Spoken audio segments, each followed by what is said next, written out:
some of the duties of the Office of Criminal Justice Coordination will also go to the Department of Public Safety as well. We have some NOPD strategic reductions, and that's because of the consent decree. There's roughly 20 people who had been working on compliance with the consent decree. Chief thinks she still needs 9 to ensure that there's no backsliding, but there are 11 positions that can be eliminated there. And then the New Orleans Fire Department believes that there are 2 non-firefighter positions that are not necessary for the fire department anymore. Other operating savings. We have some savings from the consent decree. That's $1 million roughly. That's paying for Jonathan Aroney and his entire team to come in and work on that process. We have a Pathways Youth Internship Program that unfortunately we will need to cut. That's a $740,000 program within the mayor's office. It provides different internships for at-risk youth, and I do believe that it did create benefit for the youth who participated, but unfortunately it was only 20 to 30 kids who would come through the program, and at the cost of $740,000, we're just not going to continue to be able to afford that. The Evening Reporting Center. Last year's funding for the Evening Reporting Center was $600,000. It's now been reduced to $400,000, but we can't afford that either, just based on the outcomes. When we met with Commissioner Stevens, she said that it helps 12 to 19 kids. 12 to 19 kids for a cost of $400,000 is just not something that I can afford at this time. And then we're reducing travel expenses. The budget had over, I think it was like roughly $600,000 still set aside for travel within city government. We can't afford that level of travel anymore, so I'm cutting 75% of that. And any travel that will happen of that 25% budget that's left will need to be only for essential travel and with the approval of the CAO. Some of the fund balances that are in other agencies that we've identified. There are fund balances within the other agencies that you see listed. I'm proposing taking 25% of their fund balances to be able to use for city services. And it'll be up to council members if they want to take more, I'm just saying. And then the revenue enhancements. Joe, I may need your help walking through the revenue enhancements. We found additional revenue. Obviously, we had the council meeting where we revealed that the Sewage and Water Board owes the city over $80 million. So as far as what we can collect now to help us with 2026, there's roughly $32 million there for Wisner funds. And like I said, Joe will walk you through these in just a second. For Wisner funds, we've identified over $17 million that we can collect there due to the litigation that we have, from the payment that we owe to also back tax payments and things like that. We have had to cut some of the ARPA programming that we had set aside for different initiatives, and mostly the cuts came to organizations that were not spending their money fast enough, and there was still money left over, and so we were able to identify $14.7 million there. Parking enforcement increase. There is money currently in the budget to hire an additional 50 parking enforcement personnel. Now, these 50 employees are projected to bring in roughly $21 million annually. We figure obviously we're not going to be able to hire everyone all at once, but a kind of conservative estimate on what we could collect in 2026 with these additional employees, we're saying for now $7 million, and obviously moving forward after that to $21 million. And then collections. There are about $100 million worth of parking tickets that have not been paid, and so we're going to boost collections. We figure a conservative measure there to increase collections is to at least get $5 million of that $100 million that we are owed. And then the last thing that you'll see is just the different amended cuts that I'm moving forward with the city council. And obviously I'm sure that there will be tweaks and things like that before December 1, but this is the gist, this is kind of the concept of where we're at. Joe, if you can walk us through, I'll give you my sheet so you can look at it. If you can walk us through the identified revenue enhancements. Sure. That would be great. Absolutely. All right, so for Sewage and Water Board, remember everybody, as the mayor-elect said, there are 4 different buckets of collections that the city are owed. One is about $26 million for GOSEP FEMA reimbursement. The second is about $4.8 million also for federal reimbursement. The third is for sewer reimbursement. that is about $37 million, and then there's about $17 million in bond and other money that the city has fronted. For now, forget about sewer. We're going to offset that, so just take that out of the equation. So you drop that number. Of the $26 million that we are owed back from GOSEP, the city has already received $4 million of those dollars. The other 5 to 6 is supposed to come in by the end of this month, and then the remainder either at the end of December or early January.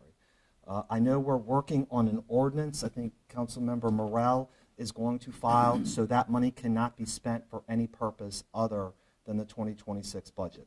So if you take that 4 that's already been received, it takes the 26 down to 22. Then you have the second bucket of the $4.8 million.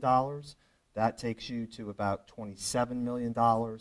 And then the last, we're going to conservatively say, of the roughly $17 million we're owed in water, that we're going to get about $5 million of that. Already the city has in escrow about $4 million from traffic camera revenue, which Sewage and Water Board would then pledge or guarantee to the city. So there's only a very small delta that's left. Candidly, the mayor-elect has been very aggressive about telling Sewage and Water Board that this is now the city's money and they need to make every effort possible to give that in. So in other words, just very simply, top line, $22 million remaining on GOSEP reimbursement, roughly $5 million remaining on FEMA reimbursement, and then roughly $5 million remaining on water reimbursement that comes from bond work and other. On the Wisner funds, to walk through kind of quickly, I know the mayor-elect hit it, but I'll give you some more detail on that. As a result of the settlement that the council finalized, both with Tulane and with LSU, the city's actually realized more money this year as a result of that. In hand right now, the city has $6.2 million in Wisner. The mayor-elect has asked that that money be kept in escrow and used for the 2026 budget. We are supposed to receive, as a result of a win in civil district court last week, another $1.2 million from LSU. So that takes you to $7.4 million that we'll have by the end of the week. As a result of the council settlement, we usually, as a city, receive about $3.8 million in revenue every year. But now that we have Tulane and LSU's portion, that will go to $6 million. So you take the 7 plus the 6, and you get to 13. And then, as the mayor-elect explained, we filed taxes that we didn't need to, and our lawyers feel very confident that we can recover that money from the IRS. And it's somewhere between 3.7 to 4.4 million, and there may be an additional 4 million we're also owed. So that's the extra 4 million. So one more time, it's a top line, roughly 7.2 plus 6 plus then the last 4 gets you to the $17 million. ARPA, I would need my sheet to tell you each one of those, but primarily what the mayor-elect did was look at all of the programs that are existing. There are certain ones that absolutely will not be touched. For example, criminal justice overhaul has to be done in terms of IT. That technology is too important. But essentially the ones that she and her transition team picked were ARPA administration projects. So there was something in the magnitude of $4.5 million just to pay people to administer ARPA, and there's only 1 year left on the program. That made no sense whatsoever. And then it was just making very difficult decisions on programming for each of the programs that remain. Also, I think we really didn't touch anything that was less than $100,000 that was there. So it is about half a dozen to maybe 10 programs for which there are either several $100,000 or $1 million. Also, the other criteria that was used, for example, was Office of Criminal Justice had 2 different grants for which they barely spent any of the money. There was one program that had $250,000 that was allocated years ago. That money remained unspent. Money for juvenile probation, parole, and diversion, a significant portion of that money was unspent. So all of that is being pushed back into the queue, and I think the mayor-elect covered the other 2 major ones. But I just want to make sure, as she said, for the first 2 in particular, everybody has what it is. I'd also point out that on ARPA, there was $43 million still in our account. So this is not a full-sale raid on ARPA. This is a very smart way to use it to help make sure this budget is being protected as well as the necessary programs going forward. Thanks, Joe. I'm going to let the other council members speak and also Auditor Wagasback, but what you're seeing in this budget is obviously we have a balanced budget, but you're also seeing that I am using and having to use one-time money to plug some of our expenses. That is why on December 1, when the 2026 budget gets adopted, it is just a starting point.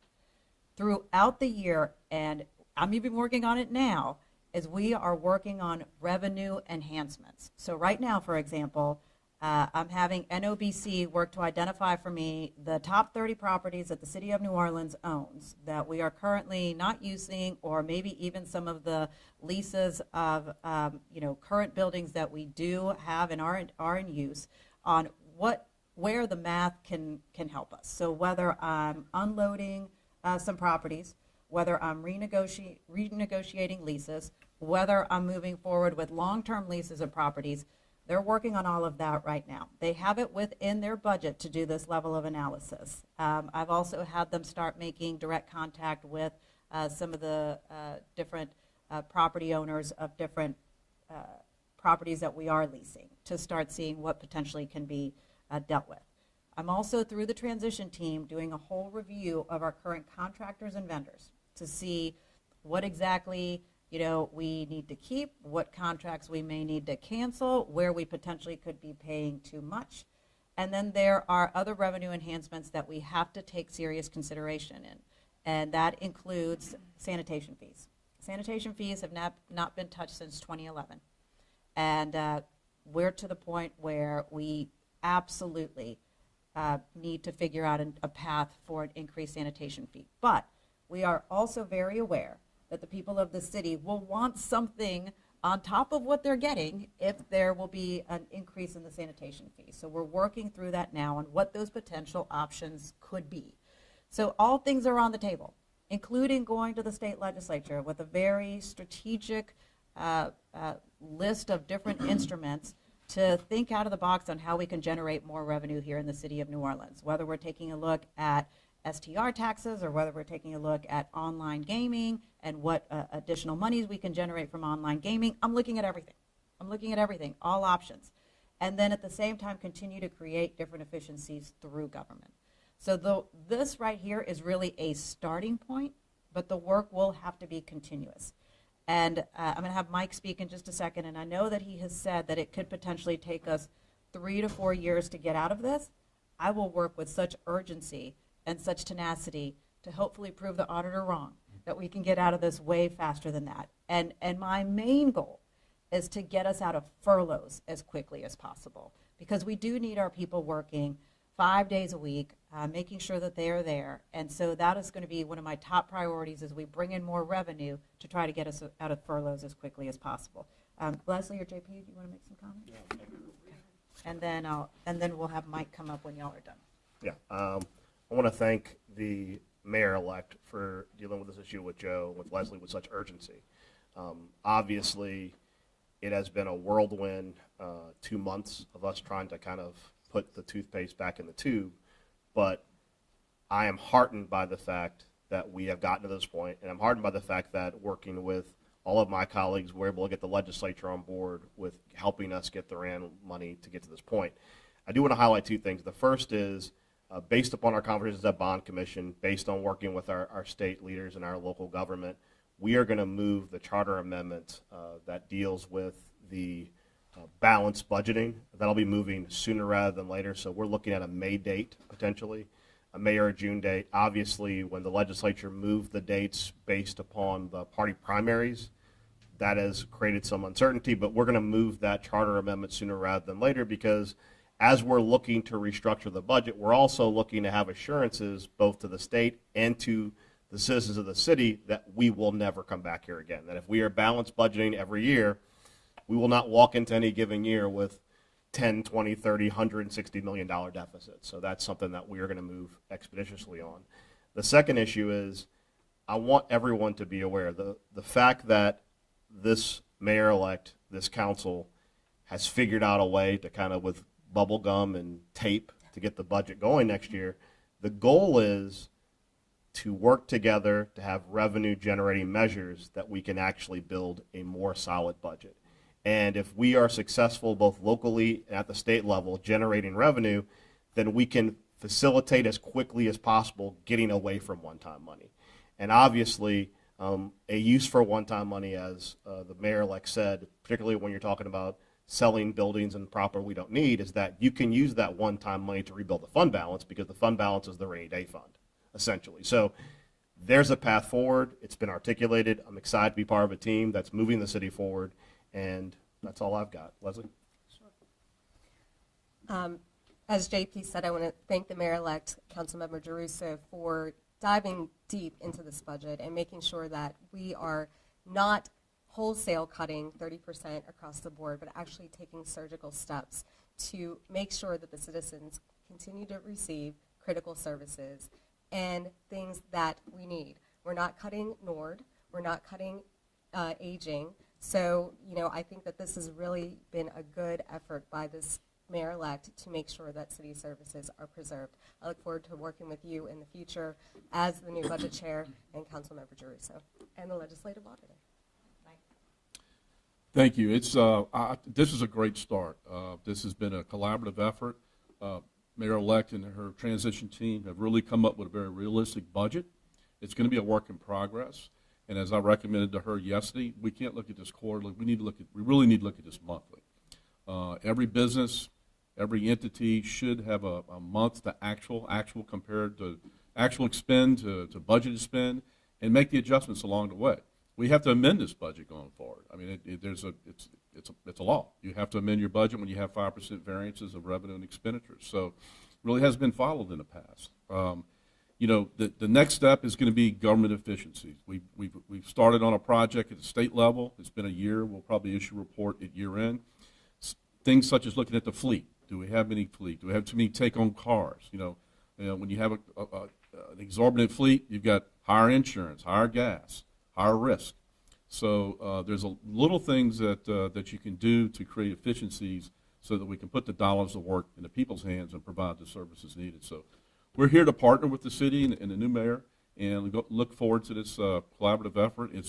We've enjoyed this work, and the process that we had today worked out great. I want to thank all the departments and the finance team for getting payroll done timely so we can do our review and authorize the transfer from the bond fund back to the general fund. So we're here to stay, and we want to see it, and we look forward to that challenge. I'm saying 3 to 4 years. Boy, if we can do it in 2, that'd be just knocking it out the park. So keep up the great work. Thank you. Thank you, Mike. Appreciate it. And he did mention the fleet, which is also something that, of course, is being reviewed. Just the mayor's office alone, in my opinion, has too many cars, so I'll be eliminating cars from the mayor's office. I believe that the mayor herself has, 4 cars. I need one, so I don't know why we have all these extra cars. So also the amount of people who have take-home cars are, and I'm talking about non-emergency personnel.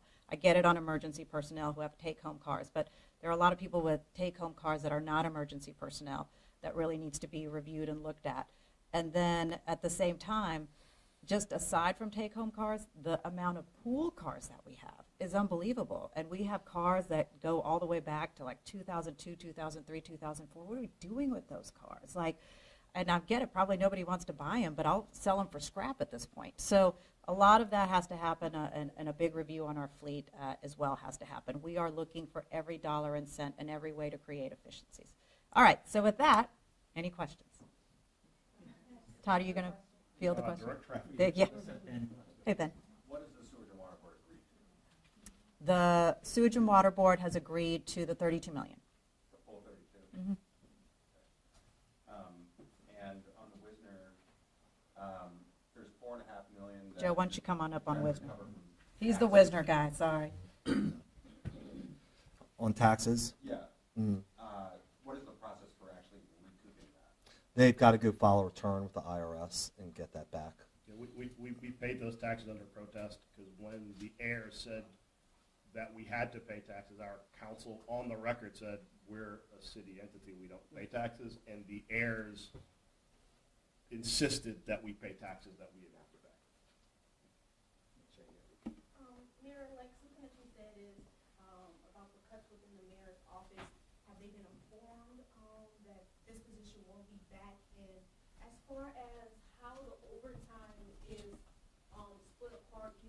based on like what department uses more overtime, how is that?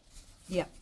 So first, I'll take your question on the mayor's office, the folks working directly under the mayor. I've not made those decisions on who exactly, what positions will be cut, but I'll be making those cuts. I can tell you that when it comes to department heads and some leadership positions, that there are people who have been notified that I would like to keep them. They will be staying within City Hall. But many of the personnel decisions, I was really waiting until this budget is done so that we can make sure that everything pencils out correctly. And then your other question was overtime. Yes. So the overtime was based on projections and history and working with the legislative auditor to figure what the right number should be. Sabrina? Hey, Sabrina. For the people at home who may not follow this as closely as maybe the Sure. rest of this room do, how did the city's budget get in this situation? In my opinion, this was really just complete mismanagement from the top that trickled down to departments, that there was really no sense of real urgency to let departments know that we were about to start facing a real fiscal issue, and that there was no real effort to create different efficiencies and really ultimately get things to be within their own budgets. And if I might Sure. follow up, was the city council totally in the dark, or did you have warning that the fiscal situation was suspect? And I'll go back to just the history of how all this kind of went down, and why we brought in Mike Wagas back in the first place, is that there was this back and forth between the CAO's office and the CFO's office as to whether we had any financial issues or not. And the CAO, being the chief who's supposed to be over operations of all city government and who'd constantly been working on with the city council, kept saying that, don't worry, we're going to get through this, everything's fine, you know, it's not as bad as it seems. And the CFO was saying something different. And so finally, that's when we brought up Mike Wagas back and brought him in through a resolution which the council unanimously approved to bring him in. And that's where he found the $160 million deficit. And then everything just spiraled. Which CAO? That would be Gilbert Montano. So with the furloughs Yes. for non-essential and Yes. non-public safety departments, which departments are you identifying for that? So they include, obviously, all city departments that have probationary employees in the queue. So 75% is 62, so it's not a huge list of people.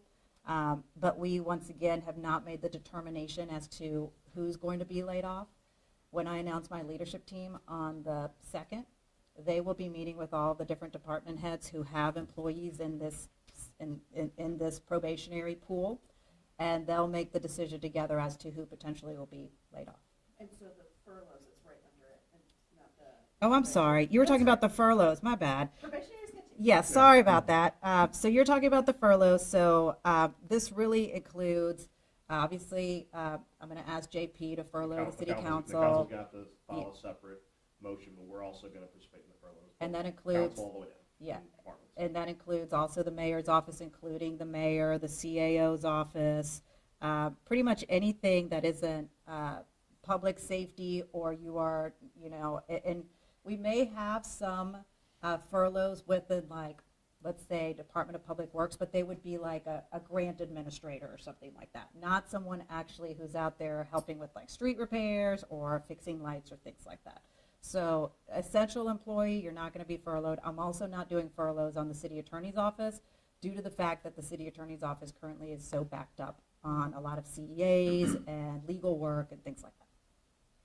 Should the state or the feds investigate this mismanagement? Well, I feel like we certainly have some oversight from the state, and I think that, you know, having the legislative auditor in here, he is certainly someone who is providing that level of oversight. And you've seen that there are investigations by the OIG already into police overtime and some other matters as well. But into the people that were making the decisions, like the CAO's office previously? I have no idea. You'll have to ask them. Budgets are aspirational documents. Perhaps on the last budget, we overstated our revenue projections. Are you worried about coming into economic distress? Indicators seem to be suggesting. Do you feel our revenue projections moving into this budget are going to be accurate enough to support this plan? Yeah. Or do you anticipate more austerity measures coming? Oh, look, I definitely think more efficiencies and potentially more austerity could be coming, no doubt about it. I mean, I think that's just going to be what's necessary in creating operational excellence for the city of New Orleans, for city government in New Orleans. But that's why, to Mike's point, that monthly budgeting is going to be so critical to make sure that we are seeing everything and meticulously checking every department. You know, what are they doing right? What is not working? What are they overspending? Like, what's going on with their personnel? Their overtime just ballooned. What's happening? And so I think that monthly piece is going to help us keep everything in check, too. And that was not happening before? Not monthly. No. Mm-mm. So I have an off-topic question that I'll be asked you. Hang on, let's stay on topic, and then we'll go off, okay? Todd, where am I going next? Can we get Mike? Yeah, absolutely. The mayor-elect is eager to, I know you said 3 or 4 years before they could be in the right place, but as you see her work this new budget, how are you feeling? Could we possibly see 1 or 2? And do you believe we still need that 1 day off that you talked about that could bring in extra revenue at the capital? I think that has to be on the table, absolutely. Like I said, it's going to be a work in progress, and they're going to have to amend this budget as the year progresses. The days of waiting till year end, where do we sit, as far as numbers and amending the budget the last day of the year, no longer can happen. You have to look at this on a monthly basis and put everything on the table. Are we anticipating more revenue next year than this last year? I think they're anticipating kind of it's less than what was budgeted last year. And I believe they're going to have a revenue estimating conference before the next budget adoption hearing Monday. So I guess you'll hear it from their forecasters. Let's go Ben, Sabrina, Carla. When you talk about being out of it in 3 or 4 years or maybe sooner, what exactly does that mean? Well, that means in 3 or 4 years not having to go to the bond commission and do a revenue anticipation loan. So typically you need to try to reserve, the city should have on cash at all times about 17% of its annual expenditures. So depending on where your expenditures are, it could be 120 million, could be 150 million, could be 175, just depending on how you budget that. So once they have that cash on hand, they'll no longer have to do a revenue anticipation loan. Because a lot of money comes in at the beginning of the year. We're going to have to pay that loan back. So in the fall, I know we'll be borrowing again. There's no doubt about that. But hopefully, we're working on borrowing less. Does the $800 million budget you've got here, what does it mean for the fund balance? Well, it depends on where we end up this year. So it's not audited yet. So we estimated back in early October we may end up around $40 million.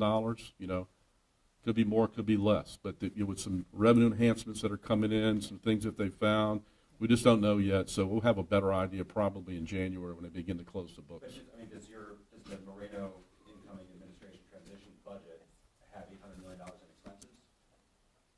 This budget that I'm showing you, yes, has $800 million worth of expenses. So when we're talking about fund balance, though, that's where the revenue enhancements come in. And so that means disposition of properties, renegotiating leases. Maybe we get big chunks of payments up front for our leases, and we put that into fund balance. All of those are and even, reducing our fleet, selling some of these cars, that's all one-time money that's coming in that we can replenish the fund balance with, or start to replenish. Mr. White, this time you've had your team here. What has surprised you most about what your team has found? I think personally what surprised me enough is there just weren't a lot of guardrails with respect to the overtime spend. That was about a $45 million spend last year. It'll be about $50 million spend this year. NOPD, for example, there was a time when you could only do there was a cap of 24 hours on overtime per week. Somewhere along the way, I think it was around 22, that got changed to 56 hours per week in addition to your regular work week. So we're talking about, 56 plus 42, that's a lot of hours. While doing so, they kind of let the guardrails down. There was a time when you could you had to clock in and do what do you call it, the biometrics, whether that's read the eye or fingerprint. That went away sometime around 1920, and it went to an honor system. Okay, so when you raise the cap and you take down the guardrails, it's a situation, it's a perfect storm to manipulate the system and take advantage of a lot of overtime. So nobody was watching the ship. Guys were just out there burning the clock up. Now, was it good public safety time spent on the street? Maybe most of it was, but I'm sure there were some outliers that took advantage of the system and didn't put in hours on the street. Follow up anything? I'm talking specifically about NOPD. Any red flags in terms of criminal? Well, I think that's to be seen. I think there's a couple investigations ongoing now, so I wouldn't want to speak about, there's red flags from an auditor standpoint. That's why we're looking at it. And, we've been directed as part of the terms and conditions loan to go back and investigate back to, I think, 2019 on or 2020 on 22. as what put us in this situation. 22, okay, thank you. And are you speaking just on the NOPD side or overall? No, this is overall, the entire city, the entire spend of the city. Do So you think that there could have been any malfeasance? I can't answer that at this point in time. Don't want to. Yes, Mayor-elect, you talked about sanitation fees and other fees Yes. that residents may have to pay. Can you talk more about what dollar amount, what you're looking for sanitation? And as part of Trell's budget, she had proposed increases to the payment, street parking. Is that also on the table with increasing? Yeah, so, yes, so pretty much everything is on the table. It doesn't mean that everything's going to be moving forward.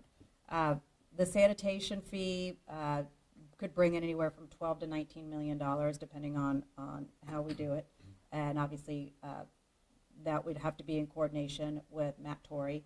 But we're also taking a look at other things, and Councilmember Geruso, as budget chair, he's working on some of these items. So Joe, you may want to talk about these. But even being a little bit creative and helping to pay for overtime during Mardi Gras, a rider fee for everyone riding in Mardi Gras cruise. So potentially, $20 per rider. I figure you're paying $2,000 or so to buy all your beads and all your throws and everything else. What's another $20? And especially if it's going to help the city tremendously with overtime costs for sanitation workers and public safety workers, and we're projecting about $500,000 if we were going to implement a fee just like that. So that's an example. Joe, if you want to talk And to more, the or parking- JP. This is the parking issue.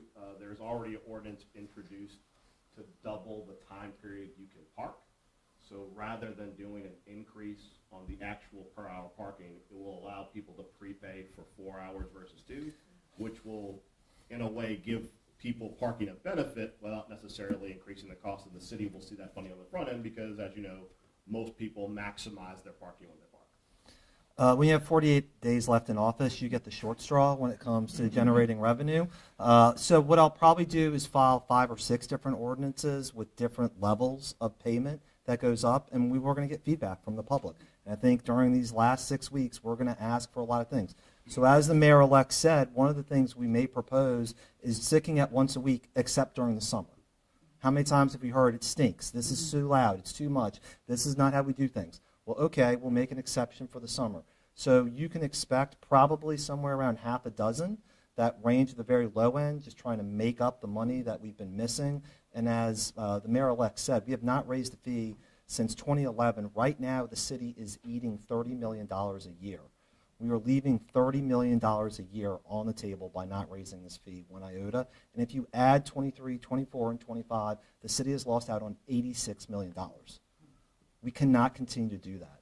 So I will file a series of ordinances that probably has them in increments, as the mayor-elect just said, from 12 to 19, and they'll be tweaked based on what you can get as a result of each of those. And follow-up, any other new fees for residents that y'all are looking at? No, I think the mayor-elect mentioned the one. I'm going to run the one on Mardi Gras Cruise, too. I'm a member of one, and I have zero problem giving them $20 or the mayor-elect $20 for when I ride. Look, we throw a lot of stuff on the streets, and you really watch what happens afterwards between NOPD and DPW and sanitation, and actually sanitation is who all the costs roll up to. I want to do my part to help everybody and make sure this is a good experience and remains obviously free for guests, but that I'm incurring a very small cost as a result. We're also increasing towing fees to the state average. How close are we on making this a reality, and will this affect all crews regardless of whether or not they're running on Mardi Gras Day? Yeah, just Mardi Gras. So Mardi Gras season. just Mardi Gras window, the carnival season. And I am drafting this right now.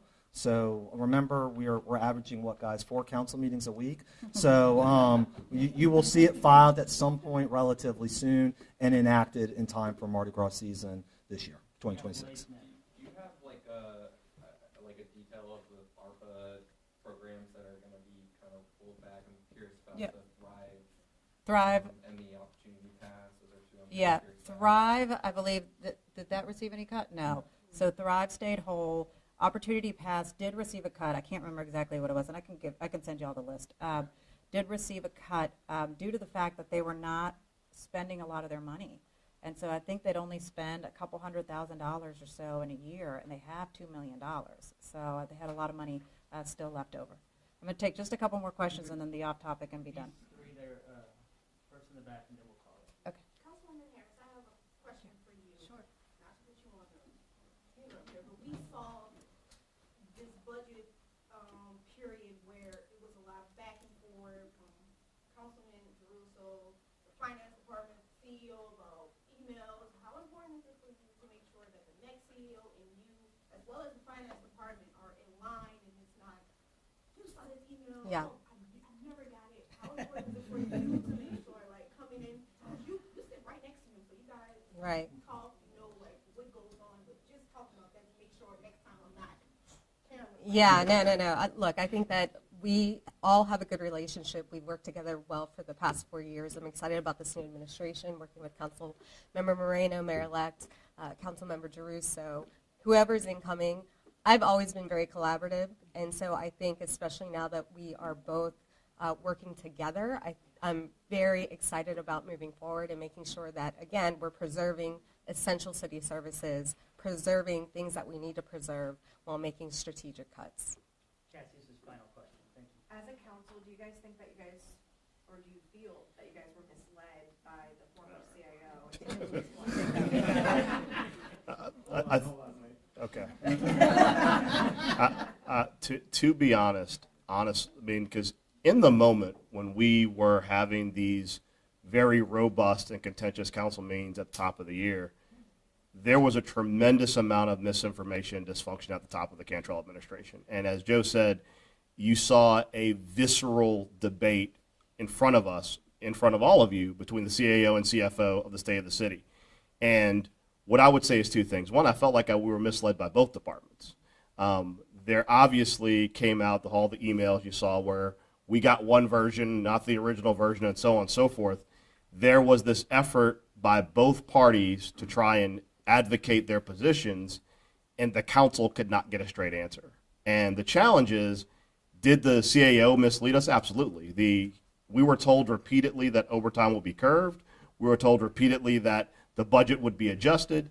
And we found out from department heads, including NOFD during the budget season, even as we were being told in February and April that there were going to be cuts and restrictions done, nothing actually happened to any of that until September. So we were being told at numerous meetings that adjustments were being made in the budget to address any potential deficiencies, and the CAO did nothing. Now, as far as the CFO, there is nothing that prevents the CFO from going to the council directly and advocating her positions. There's nothing that prevents her from sending her own email to us saying, I'm the CFO, I completely disagree with the CAO, everything's on fire. That didn't happen. And I think the challenge is that you cannot say on one hand you were Chicken Little and then be quiet the whole time. If you truly believe, and I would hope in any administration, if you are the whistleblower who knows that the emperor has no clothes, but you don't tell anyone else the emperor has no clothes, you're part of the problem. So I do think that we were misled in that the level of dysfunction and backfighting at the top made it impossible for us to get clear information that was actionable. The council at times, including travel, we did what we thought we could to try and curb expenditures, but I mean, you saw as recently as August when we were all asking at that point, what is being done to curb spending in the budget? There still was no spending being curbed in the budget. I think to Mike's point, as a former legislator, I know from speaking of myself and the mayor-elect, the joint budget meets monthly. Most governments, they do budget, or at least review the budget on a regular basis and adjust for different occurrences.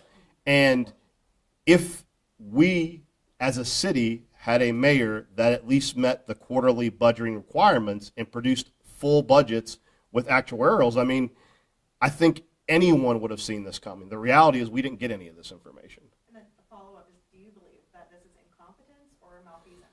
I think that there is as a former public defender, I think sometimes the public struggles to understand that incompetence is not criminal. And I think that this is a situation where, based upon what we know now, and Mike and Ed Michelle are still investigating, I don't know if this reaches the level of malfeasance, but I certainly think when you look at what they knew or should have known and how they did not communicate that at any of the budget meetings that Mr. Geruso held, any of the emails, and I'll be very clear, something that's very refreshing with the income administration is they put things in writing. Because it's hard for council members to rely upon anything that we're told verbally when we don't get things in writing. And one thing you will find, because all of you have done the numerous public records requests, we didn't get much in writing from this administration. Thank you all. Is Matt Torrey going to be your next sanitation director? You mentioned that. We'll find out soon. When do you expect to make your leadership? Yeah, I'll take like 3 questions off No topic, worries. okay? Oh, My first one is, how's the transition going? So the transition, look, I am so grateful for the more than 300 people who are part of the transition team as volunteers, and to the chairs of the transition team who have just been phenomenal. So it's going very well, and they're helping me find these solutions. Obviously, the transition committee that's had to do the most work is the one tasked with city services and operational excellence. And those are the folks who've been working with PFM and HRA on trying to figure out this budget. And this is one of the reasons why we were able to be successful. I would have loved to get you actually this budget a lot sooner, but we were working until late Sunday night figuring every dollar. But overall, I mean, the transition's been going well. And I know that these are challenging times. I get that. I know that this budget is very grim and dire, and nobody wants to talk about furloughs and layoffs. But I also don't want people to think that they can't think big, that we can't accomplish big things. Because actually, some of the things that we can do and do better has nothing to do with money. It has to do with leadership, and it has to do with the level of working with urgency, coordination, and collaboration, as I've always talked about. And those things we can get right. And working with urgency to make sure that we finally untangle the Lake Forest Plaza and all of the legal matters happening with that so we can finally really develop that area. Working with urgency to make sure that we figure out, a real plan to stop using so many contractors to do our street surface work and instead start scaling that back and hiring up the street service workers within DPW. All of those things we have to work with urgency. And the leadership team that I'll introduce on December 2nd, many of them were selected with the assistance of my transition team, will show you who is willing to come back to City Hall and who is willing to leave the private sector and even take a pay cut to elevate our city and make it a better place. So, I have a question. Yeah. It says, do you have any advice for people dealing with ICE or Border Patrol, and what is the city's position will be when agents hit the streets? I put all that guidance out already. I put it out last week. Oh, yeah, I put it out 2 days ago? Yeah. Yeah. All right, thank you guys, Thank you all. appreciate it. thank you. Happy Thanksgiving. Hey, Mike. Oh, Mike, before you leave, quick question. Enjoy your sides plate. you mentioned, at the end of the day,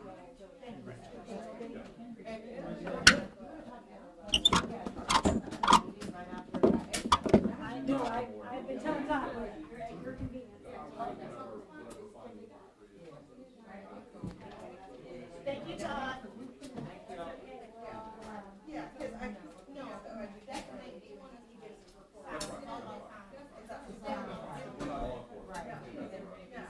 So, okay, cool. You guys are great. Mr. Waxman, thank you. Thank you. Appreciate your time. Is the statement not good enough? They want to say, yeah, but if you don't get it, like, sir, All right. Yeah, you just gotta go with what you get. Exactly. Bye. See you later. Happy Thanksgiving.